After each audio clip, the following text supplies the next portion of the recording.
Well, hey, welcome back to Meet the Team. And today we have a very special guest. It is Aaron McKee.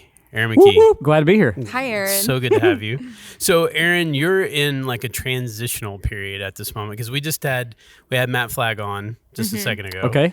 And Matt is now fulfilling your role that you served here for years. And now you're moving on, and yet I'm still here. Us. Yeah, I'm still here. Yeah. Because you can't get rid of me, right? So we don't want to get rid of you. Nope. So you were our executive pastor of ministries for how many years? Officially moved into that role in 2014, so 9 years. 9 years. Awesome. And then now Matt's filling that role, which is huge shoes to fill. Yeah, correct. With you. Very correct.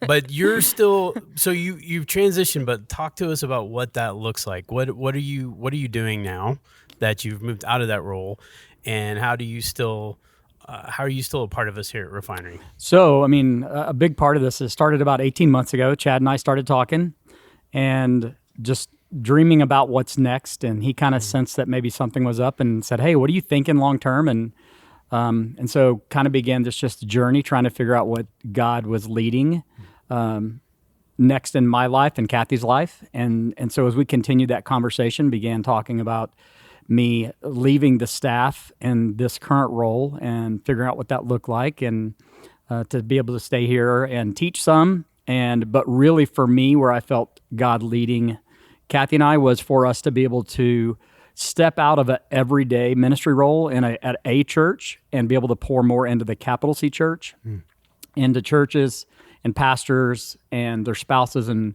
we're still trying to figure that out a little bit. And so, God's been doing some amazing things over the last 6 months, really, and kind of shaping that for us in ways that I hadn't even really thought about. So what led to that?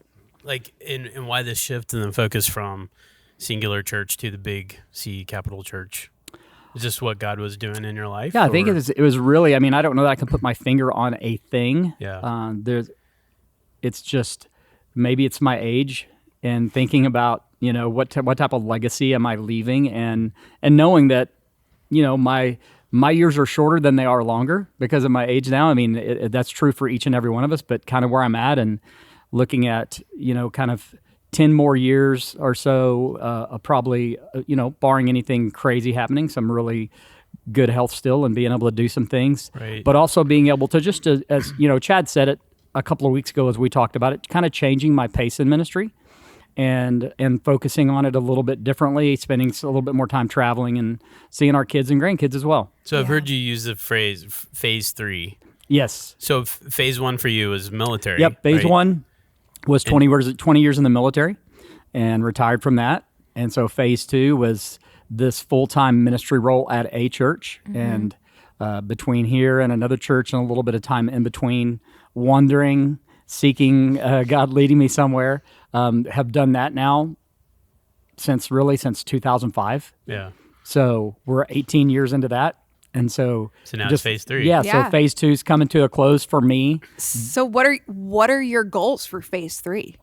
Like I said, really, I want to be able to pour into other pastors and outside of here even, as well as pastors that are still here, but churches, and really have a heart for executive pastors.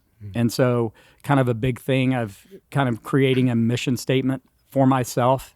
And it's really about educating, equipping, and encouraging executive pastors so they can do the best job that they can. And I know as I continue to meet more and more, younger executive pastors that are brand new into the role, and just trying to figure out how I can help them. That's awesome. I'm sure that your wisdom and experience will go a long ways with younger pastors. Well, I don't know about that, but executives. hopefully. No, it will. I can say even just for me, because like when I came to my role here, executive pastor role here, you have been such a guiding force in my life.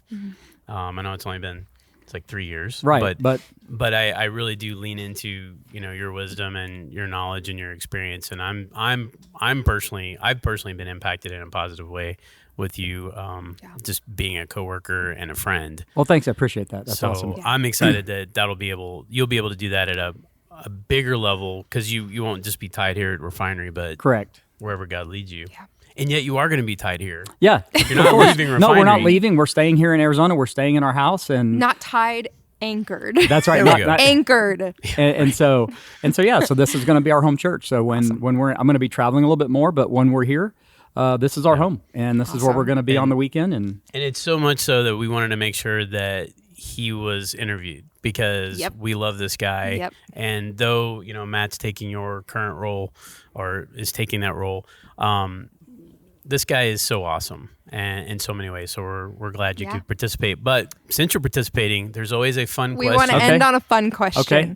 So I asked Lindsay if she was a bucket, what would she be filled with? And she said Aaron's ice cream. wow. And so I'm wondering Are you shocked though? That's your You're not salted shocked. caramel brownie ice cream. That's a high compliment. And so I'm wondering if you were a bucket, what would you be filled with?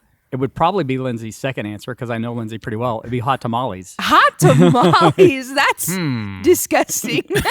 A bucket of hot tamales. Spicy candy? Yes. Aaron. That is my go-to Aaron McKee. candy is hot tamales. And on that spicy note, we Aaron, go. thank you for joining us. Thank you Everybody, so much. Aaron McKee. Aaron McKee.